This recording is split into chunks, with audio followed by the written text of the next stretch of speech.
Hi readers, Jayaprakash. Welcome to Bookman Tamil. வாங்க வீடியோக்குள்ள போகலாம்.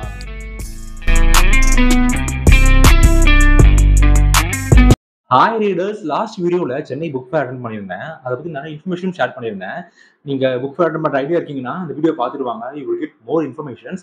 அண்ட் அந்த வீடியோ என்ன சொல்லியிருந்தேன்னா, நான் அடுத்து போட போற வீடியோல நான் வாங்கின புக்ஸை பத்தியும் பேசுறேன் அப்படின்னு சொல்லியிருந்தேன். அண்ட் இந்த வீடியோ அதுக்கான ஒரு எக்ஸ்க்ளூசிவ் வீடியோ தான்.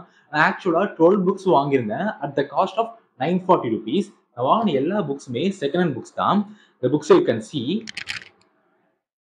ஸோ இந்த வீடியோ எதை பத்தி இருக்க போகுதுன்னா, இந்த புக்ஸை நான் வாங்கின காரணங்கள் என்ன, அது போக சில புக்ஸ் ஏற்கனவே என்னோட விஷ் லிஸ்ட்ல இருக்கும், ரீட் லிஸ்ட்ல இருக்கும், அதை பார்த்து வாங்குறது உண்டு. ஸோ இந்த ஒவ்வொரு புக்கையும் நான் ஏன் வாங்கினேன், என்ன இது இருந்துச்சுன்றது தான் இந்த வீடியோ பார்க்க போறோம். இந்த புக் ஃபேர்ல நான் வாங்கின ஃபர்ஸ்ட் புக் என்னன்னா, தி டைரி ஆஃப் எங்கல் ஆனி ஃபிராங்க். ஆக்சுவலா இந்த புக் யாரை பத்தி எழுதப்பட்டிருக்குன்னா, ஆனி ஃபிராங்க்ன்ற ஒரு பெண் ஹிட்லர் காலகட்டத்துல ஹிட்லர் எந்த இனத்தை வெறுத்தாரோ அந்த இனத்தை சேர்ந்த ஒரு பெண் தான் நம்ம ஆனி ஃபிராங்க். இவங்க ஒரு டீனேஜ் வயசுல இருக்காங்க. அவங்க அந்த காலகட்டத்துல ஹிட்லருக்கு மறைஞ்சு வாழ்ந்துட்டு இருக்க அந்த டைம்ல ஒரு டைரி எழுதுறாங்க. டைரியில அவங்க கோ த்ரூ பண்ண எக்ஸ்பீரியன்சஸ், அவங்க பட்ட துன்பங்கள் பத்தி அந்த நாட்களுக்கான ஜேர்னல் மாதிரி எழுதியிருக்காங்க. அந்த டைரி பிற்காலத்துல அவங்க இருந்ததுக்கு அப்புறம் ஒரு பப்ளிஷரால பப்ளிஷ் பண்ணப்படுது, மிகப்பெரிய ஹிட் ஆகுது. அவங்கள பத்தின ஒரு கதை தான் இந்த ஆனி ஃபிராங்க். கதைன்னு சொல்ல முடியாது, இது ஒரு வரலாறு. அவங்க டைரி இந்த குறிப்புகளை பேஸ் பண்ணி பப்ளிஷ் பண்ணப்பட்ட புக் தான் தி டைரி ஆஃப் எங்கல் ஆனி ஃபிராங்க். ரெண்டாவது புக்கா நான் வாங்கினது ஐ பாட் த மங்க்ஸ் ஃபெராரி அப்படின்ற ஒரு புக்கை வாங்கினேன். ஆக்சுவலா இது ஒரு கிளிக் பைட். ஏன்னா இந்த புக்கு மாதிரியே ஒரு புக் என்ன வந்திருக்கு, த மங்க் ஹூ சோல்ட் இஸ் ஃபெராரின்னு சொல்லி ஒரு famous Indian author robin Sharma எழுதின ஒரு நான் ஃபிக்ஷன் செல்ஃப் ஹெல்ப் புக். அது வாழ்க்கைக்கு தேவையான சுய உதவி விஷயங்களை ஒரு ஃபிக்ஷனல் வைஸ் ஒரு கதையை பேஸ் பண்ணி சொல்லப்பட்டிருக்கும். அந்த புக்கை பொறுத்த வரைக்கும் சில விஷயங்கள் நமக்கு தேவையான விஷயங்கள் அதில் இருந்துச்சு, பல விஷயங்கள் தேவையான விஷயங்கள் இந்த மாதிரி எனக்கு ஃபீல் ஆச்சு. அந்த புக்கை பேஸ் பண்ணி அந்த மங்க் ஹூ சோல்ட் இஸ் ஃபெராரின்னு சொல்லும்போது, அந்த மங்க் சோல்ட் பண்ண ஃபெராரியை வாங்கினதே நான் தான்டான ஒருத்தன் புக் எழுதுனான். அப்ப அவனோட மைண்ட் செட் எப்படி இருக்கும்? பிகாஸ் நான் அந்த புக்கை படிச்சதுக்கு அப்புறம் இப்போ இவங்க மைண்ட் செட் எந்த மாதிரி இந்த புக் எழுதியிருப்பாங்கன்னு தெரிஞ்சுக்க ஆர்வத்தினால இந்த புக்கை வாங்கின தவிர வேற எந்த ஒரு காரணமும் இந்த புக்கை வாங்கினதுக்கு இல்லை அப்படின்னு தான் சொல்லணும். மூணாவதா நான் வாங்கின book stay hungry stay foolish. இந்த புக் பேரே ரொம்ப ஈர்த்துச்சு. அது போக பின்னாடி திருப்பி அந்த சின்ன சம்மரி மாதிரி கொடுத்திருப்பாங்க. அதை படிச்சதுக்கு அப்புறம் இன்னும் கண்டிப்பா வாங்கணும்னு தோணுச்சு. இந்த புக்ல என்ன போட்டுருந்துச்சுன்னா, IIM அகமதாபாத்னு ஒரு பிரீமியம் பிரஸ்டீஜ் இன்ஸ்டியூட் இந்தியாவில இருக்கு. மேனேஜ்மெண்ட் ஸ்டடீஸ்க்காக அங்க போவாங்க. அந்த இன்ஸ்டியூட்ல படிச்ச 25 பேரோட ஆண்டர்பிரினர் கனவுகள், அவங்க கோத்ரூ பண்ண ப்ராசஸ், அந்த ஆண்டர்பிரினர் டிசிஷன் எடுத்ததுக்கு அப்புறம் அவங்க அதுல எந்த மாதிரி கஷ்டங்கள் பட்டாங்க, அதுல இருந்து எப்படி வெற்றி அடைஞ்சாங்கன்ற அந்த 25 பேரோட கதைகள் தான் இந்த புக்ல கொடுக்கப்பட்டிருக்குன்னு சொல்லியிருந்தாங்க. ஸோ எனக்கு ரொம்பவே ஆர்வமா இருந்துச்சு. லைக் அவங்க எந்த மாதிரி ஸ்டார்ட் அப்ஸ் ஐடியாஸை கொண்டு வந்திருப்பாங்க, அவங்க எந்த மாதிரி ஸ்ட்ரகிள்ஸை ஃபேஸ் பண்ணியிருப்பாங்க. ஸோ தட் நான் ரீசெண்ட் டைம்ஸ்ல பல ஸ்ட்ரகிள்ஸ் மேற்கொள்றேன். பட் அதை பெரிய ஸ்ட்ரகிள்ஸ் எல்லாம் கிடையாது, மென்டலி சைக்கலாஜிக்கல் பல ஸ்ட்ரகிள்ஸ் மேற்கொள்றேன். அதுக்கான பதில்கள் அதுல கிடைக்குமா அப்படின்னு தெரிஞ்சுக்க தான் இந்த புக்கை வாங்கினேன். அண்ட் ஐ ஃபீல் இந்த புக் கண்டிப்பா நல்லா ஒரு பெர்ஸ்பெக்டிவ், நிறைய டிஃப்ரெண்ட் எக்ஸ்போஷர் கொடுக்கும்னு நம்புறேன். நாலாவதா நான் வாங்கின book A Thousand Splendid Suns அப்படின்ற புக்கை வாங்கினேன். இந்த புக்கை வாங்கினதுக்கு ஒரே காரணம், ஒரு 2 வருஷத்துக்கு முன்னாடி பல புக் டியூபர்ஸா இந்த புக்கு பேசப்பட்டுச்சு. என்ன ஜானர்னு எனக்கு தெரியாது, என்ன கண்டென்ட் இருக்குன்னு தெரியாது. வெளியிருந்து தமிழ் மட்டும் பார்ப்பேன், பட் உள்ள போய் அந்த வீடியோ பார்க்க மாட்டேன், இந்த புக் டியூபர்ஸ் போட்ட வீடியோவை. இதே ஆத்தர், அதாவது கலித் அசீனி எழுதின ஹைட்ஸ்னு ஒரு புக்கும் ரொம்பவே ஃபேமஸ் ஆச்சு. பல புக் டியூபர்ஸால ரிவ்யூ பண்ணவும் பட்டுச்சு. பட் அந்த புக்கும் என்ன கான்செப்ட் தெரியாது. பட் அதையும் நான் வாங்கி வச்சிருக்கேன். பட் இந்த புக்கு என்னோட விஷ்லிஸ்ட் இருந்துச்சு, எப்படியாவது படிச்சிடணும். இது என்னதான் சொல்ல வருது, இந்த புக்ல என்ன கருத்து இருக்குனாலும் இத்தனை பேர் இதை பேசுறாங்கன்னு தெரிஞ்சுக்கணும்னு ஆசைப்பட்டேன். அதுக்காக தான் புக்கை பார்த்தோன்னே கண்டிப்பா விட்டுக்கூடாது, இந்த புக்கை வாங்கிட்டேன். அண்ட் கண்டிப்பா இந்த புக்கை படிச்சு முடிச்சுட்டு என்ன ஜானர் இருக்கும், எந்த ஒரு ஐடியாவும் இல்லாம படிக்க போறேன். ஐ பிலீவ் இந்த புக் நல்லா இருக்கும். அஞ்சாவதா நான் வாங்கின புக் எதுனா, A Village Awaits Doomsday ஒரு புக் வாங்கினேன். இந்த புக் எதை பேஸ் பண்ணியிருக்குன்னா, இந்த காலத்திலும் சரி அந்த காலத்திலும் சரி டெவலப்மெண்ட்ன்ற பேர்ல, புது டேம்ஸ் கட்டுன்ற பேர்ல, புது இண்டஸ்ட்ரீஸை கொண்டு வரும், வேலைவாய்ப்புகளை கொண்டு வரும்ன்ற பேர்ல காலங்காலமா ஒரு கூட்டம் ஒரு ஏரியால வசிச்சுட்டு இருப்பாங்க. ரூரல் ஏரியாலயோ கிராமத்திலயோ இல்ல நகரத்துல கூட கூப்பிட்டு இடத்துல வசிச்சுட்டு இருப்பாங்க. டெவலப்மெண்ட்ன்ற பேர்ல அவங்களை அகற்றிட்டு வேற ஒரு விஷயங்களை கொண்டு வரும்பொழுது அந்த அகற்றப்படுற மக்களோட மனநிலை எப்படி இருக்கும். அண்ட் இன்னும் கொஞ்ச நாள்ல அவங்க அங்க இருந்து போக போறாங்க. அவங்களோட சைல்ட்ஹுட் அங்க இருந்துச்சு, அவங்க குழந்தைங்களோட சைல்ட்ஹுட் இப்ப அங்க இருந்துகிட்டு இருக்கு. இதுக்கப்புறம் அவங்க வாழ்க்கை எப்படி மாறப்போகுது, அவங்க இந்த இறுதி காலங்கள்ல தன்னோட பிறந்த இடங்கள்ல என்னென்ன விஷயங்கள்லாம் அவங்க ஃபேஸ் பண்ண போறாங்க, அந்த எமோஷனல் டிராமா நிறைய இதுல இருக்கும்னு நினைக்கிறேன். ஸோ ஐ பிலீவ் இது கண்டிப்பா ஒரு ரொம்ப எமோஷனல் கேரி பண்ற ஒரு புக்கா இருக்கும். பிகாஸ் தே நோல இன்னும் கொஞ்ச நாள் தான் நம்ம இங்க இருக்க போறோம், எல்லாமே மாறப்போகுது, டெவலப்மெண்ட் பேர்ல நம்ம இங்க இருந்து அகற்றப்பட போறோம். அப்படி இருக்கிறவங்களோட மைண்ட் செட் எந்த மாதிரி இருக்கும் தெரிஞ்சுக்கிறதுக்கு எனக்கு ரொம்ப ஆர்வமா இருந்துச்சு. அது கொஞ்சம் எம்பத்தைஸ் பண்ணி பார்க்கணும்னு ரொம்ப ஆர்வமும் ஆசையாவும் இருந்துச்சு சொல்லணும். அதுக்காக தான் வில்லேஜ் அவைட்ஸ் ட்ரீம் ஸ்ட்ரீட் புக்கை வாங்கியிருந்தேன். ஆறாவதா நான் வாங்கின book the secret wish list by Preeti Shenoy. இவங்க ஒரு இந்தியன் ஆத்தர். இந்த புக்கோட ஸ்டோரியும் எதுவுமே எனக்கு தெரியாது. பட் இந்த புக்கு வாங்குறதுக்கு ஒரே காரணம் இந்த ஆத்தர் பிரீத்தி ஷெனாய். இவங்களோட ப்ரீவியஸா 2 புக் படிச்சிருக்கேன். Life is what you make it, love little stronger. 2 புக்குமே என்ன ஜானர், என்ன கண்டென்ட் எதுவுமே தெரியாம தான் படிச்சேன். 2மே ஒர்த் அப்படின்னு தான் சொல்லணும். இந்த life is what you make it வந்து ஒரு பொண்ணு டிப்ரெஷன் போயிட்டு அவர் வெளியே வர்றது அந்த ஜானிய ரொம்பவே அழகா சொல்லியிருப்பாங்க. அண்ட் லவ் லிட்டில் ஸ்ட்ராங்கர்ன்றது ஒரு பெண் அவங்க வாழ்க்கையில கோத்ரூ பண்ற விஷயங்கள், அவங்க எக்ஸ்பீரியன்ஸ் பண்ற விஷயங்களை ஒரு மகளா, ஒரு அம்மாவா, ஒரு சகோதரியா, டிஃப்ரெண்ட் பெர்ஸ்பெக்டிவ்ல அவங்களோட எக்ஸ்பீரியன்ஸ் நம்ம ஷேர் பண்ணிருக்கோம். ரொம்பவே ஃபீல் குட்டான புக்கா இருந்துச்சு. ஸோ பேரை பார்த்த உடனே கண்டிப்பா இந்த புக் நல்லா தான் இருக்கும்னு எனக்கே தெரியாம சப்கான்சியஸ் மீது எனக்கு ஒரு பதில சொல்லிட்டு பின்னாடி திருப்பி கூட பார்க்க இப்ப கூட நான் என்ன இருக்குன்னு தெரியல பேக்ல. பட் ஐ டெஃபினெட்லி பிலீவ் இந்த புக் கண்டிப்பா ஒரு ஃபீல் குட் புக்காக தான் கண்டிப்பா இருக்கும்னு ஒரு நம்பிக்கை இருக்கு. அதனாலதான் இந்த புக்கை வாங்கிட்டேன். 7வதா நான் வாங்கின புக்கு மாஸ்டர் யுவர் எமோஷன்ஸ். ஓப்பனா சொல்லணும்னா ஐ ஸ்ட்ராங்லி பிலீவ் எமோஷன்ஸை கண்ட்ரோல் பண்றது மூலியமா நம்மளால பல விஷயங்கள் அச்சீவ் பண்ண முடியும்.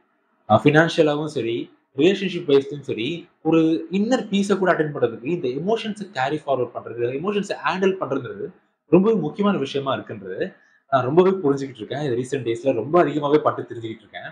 ஸோ எனக்கு ஒரு கைடா இருக்கும்னு நம்புறேன். பட் ஐ ஸ்ட்ராங்லி நோ எந்த புக்குமே நம்ம அடிப்பட்டு கிடைக்கிற லெசன்ஸை கொடுக்காது. பட் ஸ்டில் ஒரு சின்ன ஒரு ஸ்பார்க் ஏற்பட்டா கூட போதும். அதை பிடிச்சிட்டு நம்ம how to handle emotions, emotions எப்படி கண்ட்ரோல் பண்ணலாம், எப்படி அதை நம்ம ஸ்ட்ரென்த்துக்கு பயன்படுத்தலாம். Because emotion is both strength and weakness of a man. So நம்ம அதை எப்படி ஹேண்டில் பண்றது போட்டு தான் நம்ம ஸ்ட்ரென்த்துக்கு பயன்படுத்திக்கிறோமோ, நம்ம வீக்னஸ்க்கு பயன்படுத்திக்கிறோம்ன்றது இருக்கு. ஸோ இந்த புக்ல வந்து கண்டிப்பா எனக்கு நிறைய விஷயங்கள் கிடைக்கும்னு நம்புறேன். படிச்சுட்டு கண்டிப்பா ரிவ்யூ பண்றேன். 8வதா நான் வாங்கின புக்கு ஒரு கதை புக்கு. ஆக்சுவலா இந்த புக்கோட பேர் வந்து அஜயா, Epic of the Kaurava clan. மகாபாரதத்துல பாண்டியர்களை கதையை பத்தி நம்ம கேள்விப்பட்டிருக்கோம். அந்த 5 பசங்க இருப்பாங்க, அவங்களை பத்தி இந்த குந்தி, திரௌபதி இவங்களை பத்தி நம்ம கேள்விப்பட்டிருக்கோம்.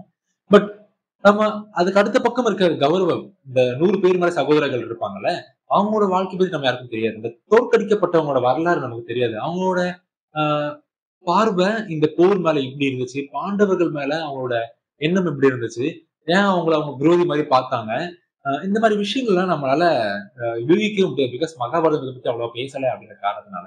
பட் ரீசெண்ட் டைம்ஸ்ல மித்தாலஜியை பேஸ் பண்ணி அன்னோன் சைட் ஆஃப் கேரக்டர்ஸ், குறிப்பிட்ட கேரக்டர் ராவணன் கேரக்டர், இந்த மாதிரி பேசப்படாத கேரக்டரை தூக்கி வச்சு அதுக்கு பின்னாடி ஒரு விஷயம் என்ன விஷயம் இருக்கும், அந்த கேரக்டர் இப்படி நடந்துக்குதுன்னா அதுக்கு என்ன காரணம் இருக்கும்னு ஒரு புக் எழுதி ரொம்ப ஃபேமஸா போயிட்டு இருக்கு. அந்த மாதிரி புக் தான் இந்த கௌரவர்கள் பத்தி தெரிஞ்சுக்கணும்னு நினைக்கிற ஒரு புக்கு. இந்த புக் 1 போட்டிருக்கு. அண்ட் ஐ பிலீவ் கௌரவர்கள் பெர்ஸ்பெக்டிவ்ல மகாபாரதத்தை பார்த்த மாதிரி ஒரு சின்ன ஃபீல் கொடுக்கணும்னு நம்புறேன். லெட்ஸ் see இந்த புக் எந்த அளவுக்கு ஒர்க் அவுட் ஆகுதுன்னு சொல்லி. 9வதா நான் வாங்கின book the checklist manifesto. Checklist is nothing but நம்ம எல்லாருக்குமே தெரியும். நம்ம ஒரு லிஸ்ட் போட்டு வச்சிருப்போம், ஒரு 10 விஷயங்கள் போட்டு வச்சிருக்கோம்னா அதுல முடிஞ்சிச்சுன்னா டிக் பண்ணிட்டே வருவோம். டிக் பண்ணி முடிச்சதெல்லாம் செக்லிஸ்ட் முடிஞ்சு போச்சு. இதுதான் செக்லிஸ்ட். இந்த செக்லிஸ்ட்டை நம்ம மேக்ஸிமம் எதுக்கு யூஸ் பண்ணுவோம்? நம்ம ஆஃபீஸ் ஒர்க்ஸ்க்கு, இல்லைன்னா நம்ம ஸ்டடி பண்ற லெசன்ஸை முடிச்சிட்டோம், சாப்டர்ஸை முடிச்சிட்டோம், இதெல்லாம் டிக் பண்ணி வைக்கிறதுக்கு, இல்லை புக் ஒரு படிக்க ஆரம்பிச்சு முடிச்சோம்னா அந்த மாதிரி செக்லிஸ்ட் யூஸ் பண்ணுவோம். பட் இந்த செக்லிஸ்ட்டை லைஃப் ஃபுல்லா பல இடங்கள்ல அப்ளை பண்ண முடியும். அது மூலியமா நம்ம லைஃப் டிஃப்ரெண்ட் ப்ரோக்ரஸ் அடையும், டிஃப்ரெண்ட் க்ரோத் கொடுக்கும்ன்ற ஒரு ஐடியாவை இந்த புக் ஒரு 5 மினிட்ஸ் எனக்கு கொடுத்துச்சு. இந்த பேக்ல இருக்க இந்த கண்டென்ட்டை படிச்சு பார்த்து நெட்ல கொஞ்சம் ஆராய்ச்சி பார்த்ததுல எனக்கு அந்த மாதிரி ஒரு ஐடியா தெரிஞ்சது. ஸோ இந்த புக் வந்து செக்லிஸ்ட இந்த அளவுக்கு எஃபிஷியண்டா பயன்படுத்துறது மூலயமா நம்ம லைஃபை கொஞ்சம் சேஞ்ச் பண்ணி கொஞ்சம் இம்ப்ரூவ் பண்ணி கொண்டு போலாம்ன்ற ஒரு ஐடியா கொடுக்கும் நான் நம்புறேன். ஸோ லெட்ஸ் see இந்த புக் நமக்கு என்ன கொடுக்க காத்துட்டு இருக்குன்னு சொல்லி. 10வதா நான் வாங்கின book the 7 husbands of Evelyn Hugo. பேரே ரொம்ப கான்ட்ரவர்சியா இருக்குல்ல. நான் புக் பேக்ல படிச்சு பார்த்து எனக்கு என்ன தெரிஞ்சதுன்னா, லைக் ஒரு ஃபேமஸ் ஹாலிவுட் ஆக்ட்ரஸ் இருக்கிறாங்க. இவங்களுக்கு 7 ஹஸ்பண்ட்ஸ் இருக்குதா சொல்லப்படுது. யாருக்கும் அவங்களா இன்டர்வியூ கொடுக்கறது கிடையாது. அவங்க ரொம்பவே ரிசர்வ் டைப்பா இருக்க ஒரு ஆளு. ரொம்ப நாள் கழிச்சு ரேண்டமா ஒரு ஜேர்னலிஸ்ட் சூஸ் பண்ணி, நான் ஒரு இன்டர்வியூ கொடுக்குறேன், என் வாழ்க்கை வரலாறு பத்தி இன்டர்வியூ கொடுக்குறேன், நீ அதை வந்து ஒரு ஜேர்னலா மேக் பண்ண, பப்ளிஷ் பண்ணிக்கொண்ட மாதிரி ஒரு வாய்ப்பு கொடுக்குறாங்க. இது வந்து ஒரு அப்கமிங் ஜேர்னலிஸ்ட் ஒருத்தவங்களுக்கு இந்த வாய்ப்பு கிடைக்குது. அவங்க இதை பயன்படுத்திக்கிட்டு அந்த கதைகளெல்லாம் வாங்குறாங்க.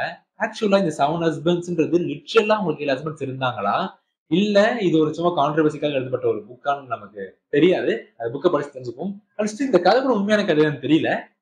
திருச்சி உண்மையான கதையா இருந்தால் so much masalas and controversies and different things நம்மளால எக்ஸ்பீரியன்ஸ் பண்ண முடியும். ஸோ படிச்சு முடிச்சுட்டு எப்படி இருக்குன்னு நான் சொல்றேன். 11 மற்றும் 12வது புக்கா நான் வாங்கினது இந்த 2 புக் தான். தி லாஸ்ட் ஸ்ப்ரிங்கோட பார்ட் 1 அண்ட் பார்ட் 2. ஆக்சுவலா இந்த புக் எதை பேஸ் பண்ணி இருந்ததுன்னா, முகல் எம்பையரை பேஸ் பண்ணி இந்தியா வாழ்ந்த முகலாயர்கள் அவங்களோட வாழ்க்கை பத்தியும் அவங்களோட ஆட்சி முறைகள் பத்தியும் இருக்கும்னு இந்த புக் எழுதிருந்துச்சு. இதை வாங்குறதுக்கு முக்கியமான ஒரு காரணம் என்னன்னா, நான் 9வது படிக்கும்போது 9வது 8வது படிக்கிற அந்த ரேஞ்சில தினத்தந்தியில ஒரு கட்டுரை வெளியாச்சு. அது வந்து வாரம் வாரம் சண்டே சண்டே ரிலீஸ் ஆகும். ஷாஜகான் மும்தாஜ் பத்தின கதைகள் வந்து அதுல வந்துட்டு இருக்கும். ஒரு 3 பேராக்கு தான் ஒரு பேஜ்ல வரும். நான் ஒரு 2 வாட்டி நியூஸ் பேப்பர் படிச்சேன். 3வது வாட்டி 4வது வாட்டி கொஞ்சம் மிஸ் பண்ணிட்டேன். சண்டேஸ் நியூஸ் பேப்பர் படிக்க மிஸ் பண்ணேன். 5வது வாட்டி போகும்போது அது மொத்தமா முடிஞ்சே போயிடுச்சு. 5வது வாட்டி 6வது வாட்டியும் ஐ வாஸ் லைக் எனக்கு ஒரு அரைகுறையா கதையை படிச்ச மாதிரி ஒரு டிஃப்ரெண்டான ஒரு ஒரு ஆர்வத்துல படிக்க முடியாம போச்சுன்னு ஒரு கஷ்டமாவும் இருந்துச்சு. பட் ஸ்டில் நான் படிச்ச அந்த 2 வாரம் இதழ்கள்லயே எனக்கு ரொம்பவே ஒரு டிஃப்ரெண்ட் பெர்ஸ்பெக்டிவ் குடுச்சு. ஷாஜகான் மும்தாஜ்க்கு அந்த காதல பத்தி அவங்க பேசியிருந்தது. ஷாஜகான் மும்தாஜுக்கான பண்ணது.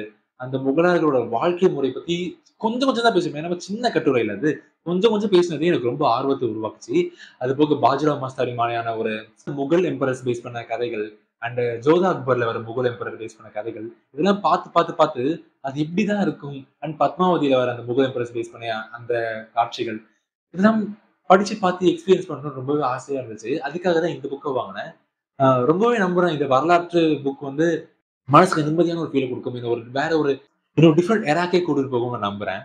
சோ அவ்வளவுதான். நான் வாங்கின 12 புக்ஸ பத்தி நான் உங்களுக்கு சொல்லிட்டேன். அண்ட் இந்த புக்ஸ்ல ஆல்ரெடி நீங்க ஏதாச்சும் புக்ஸ் படிச்சிருந்தீங்கன்னா, அந்த புக் எப்படி இருக்கும்னு உங்க ரிவ்யூ நீங்க யூடியூப்ல கமெண்ட்ல சொல்லலாம். நான் ரொம்ப எதிர்பார்த்து காத்துக்கிட்டு இருக்கேன். அண்ட் நீங்களும் இந்த புக் ஃபேர்ல ஏதாச்சும் புக் வாங்க போறீங்க அப்படின்னாலும், எந்த புக் வாங்க போறேன்னு மென்ஷன் பண்ணுங்க. வாங்கிட்டீங்க அப்படின்னா நோ ப்ராப்ளம். எந்த புக் வாங்கணும் மென்ஷன் பண்ணுங்க. சோ சேர்ந்து ரீடிங் ஜர்னியை கண்டினியூ பண்ணுவோம். நானும் படிக்கிறேன், நீங்களும் படிங்க. அண்ட் இப்ப நான் சொன்ன புக்ஸ்ல எந்த புக் ஃபர்ஸ்ட் ரிவ்யூ உங்களுக்கு வேணும்ன்றத கமெண்ட் செக்ஷன் போடுங்க. என்னால முடிஞ்ச அளவுக்கு சீக்கிரம் படிச்சு ரிவ்யூ பண்ண ட்ரை பண்றேன். அவ்வளவுதான் வீடியோ முடிஞ்சிருச்சு. உங்க இன்னொரு பாக்குறேன். பாய்.